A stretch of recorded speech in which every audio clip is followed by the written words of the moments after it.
Hi, I'm Yvonne from Pre-Designs, Stampin' Up! Demonstrator in Perth, Western Australia. Today I'm just going to show you how to make this quick and easy layering circles die Christmas card, and it's featuring the Penguin Playmates Designer Series paper, which was from our Celebrations catalogue. I'm using a thick Whisper White as my card base. I'll just take those pieces off because that will hold your card nice and sturdy. It's really, really good. I do score it so that I get my nice fold lines, and this is half of an A4 sheet, and I've just cut it in half in a portrait orientation at 10.5 centimetres, which will actually give me enough for 2 cards. Then on that, I've layered a piece of soft seafoam, and that's just gone straight over the top to give you this piece here, and that is 13.8 by 9.5. And then I've put a piece of basic white cardstock, which is 13.3 by 9, through the Time Worn Type embossing folder, and that gives you this detail here. Then to make the circles, I'm using the Layering Circles dies, which is a great die set. It's still a current die set, and you get your scalloped dies as well as your plain circle dies.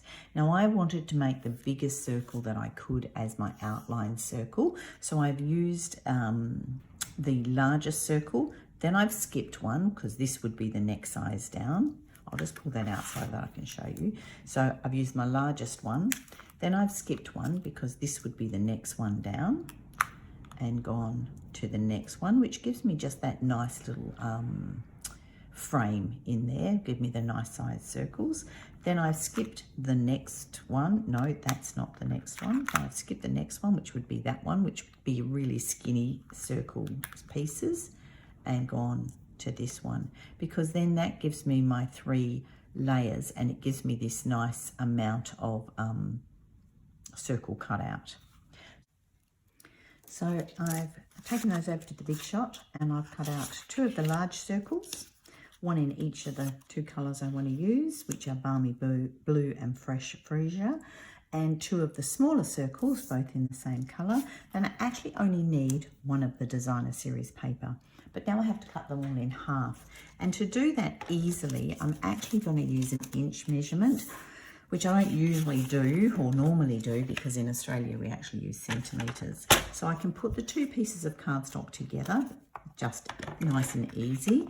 The circle diameter is approximately 3 inches. So to get the half, I want 1.5 inches on each side. And I'm actually using the grid on the trimmer here, the lines, because that makes it nice and easy. Put the blade down and cut the 2 pieces together. The next one is the Designer Series paper, and that circle measures 2.5 inches. So I'll bring that to 1, and I want 1.25. And I can see again, I'm using the lines on the paper trimmer just to line that up easily. It doesn't have to be perfect or exactly in half, but certainly the paper trimmer makes it nice and easy to get a nice straight line. And then I want to do both of the small circles, and the small circles measure 2 inches. So I'm going to bring that between the 1 inch lines, take it right up to the top. I'm just trying to get those to sit nicely together. Take it up to the top. I'm just playing with it a little bit, and again, cut those 2 in half.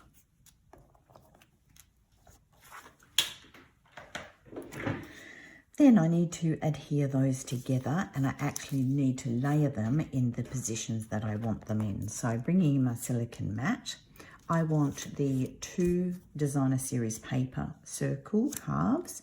I want 1 each of the small, 1 in each colour, and I want 1 each of the big halves, 1 in each colour. I'll bring in the card so that you can see how I'm actually layering them. I want to use the large one down the bottom here, the large one in the Fresh Freesia up the top. Then I'm going to have a spotty designer, a spotty designer. Then I want the blue, and then I want the Fresh Freesia. So when I actually adhere them and put them all together, that's how it'll flow. So on the bottom half circles, you're going to adhere them all over to the left-hand side. So I'll just do that now. Of course, when you're putting glue on anything, you should always put the glue on the smallest piece of card or paper rather than the largest piece, because then you can more easily maneuver it and you won't have excess glue on the larger piece. Then the next little piece, taking it right into that corner, but so that it's nice and straight across the horizontal line. I can just make sure that that's really good. So all stuck over to the left-hand side. And then on the top half circle, I want the opposite so that they're all adhered over to the right-hand side.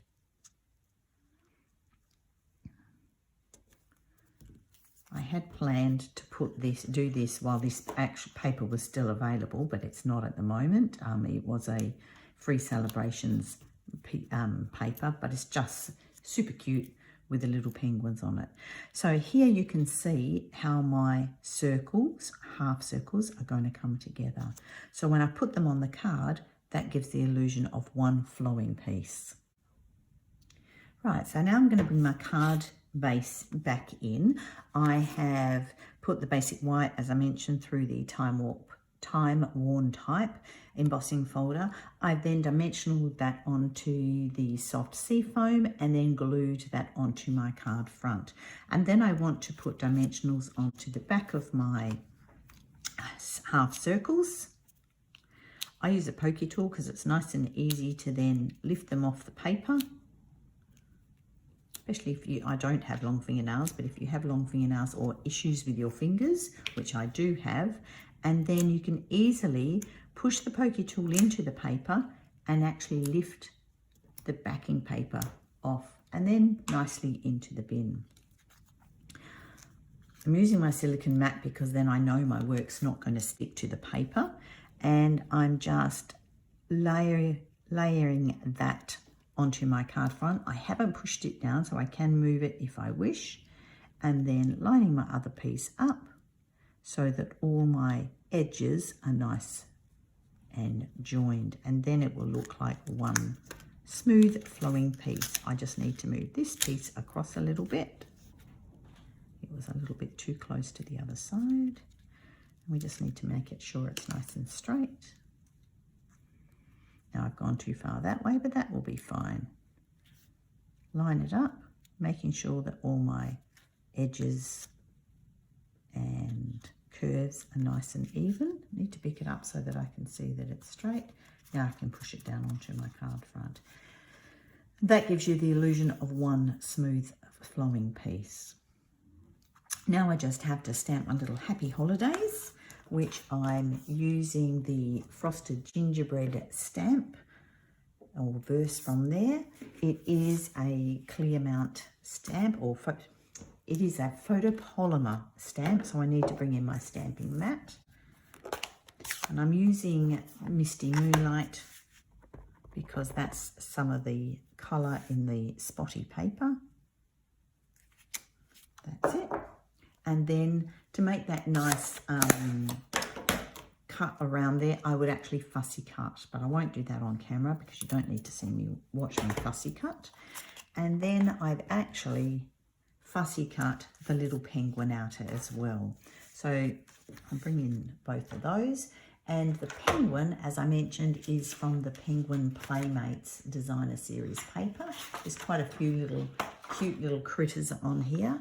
And this is how I actually keep my Designer Series paper. I like to punch out all of the colours that are in the paper. I'm very visual, and that gives me a easy, quick reference to what colours are in the papers.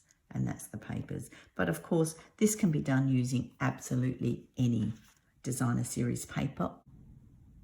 Another option, if you don't want to use Designer Series paper, or you haven't got any of the colours that you want, you could always use cardstock. And then, but here I've put the Designer Series paper in the background, but you could always have an embossed or a pre-stamped piece of cardstock as your backing. So here I've used the Evening Evergreen Real Red and Soft Succulent, exactly the same layout as this one, with all the circles adhered to the right hand corner when they're on the top semicircle, and the left hand corner when they're on the bottom semicircle.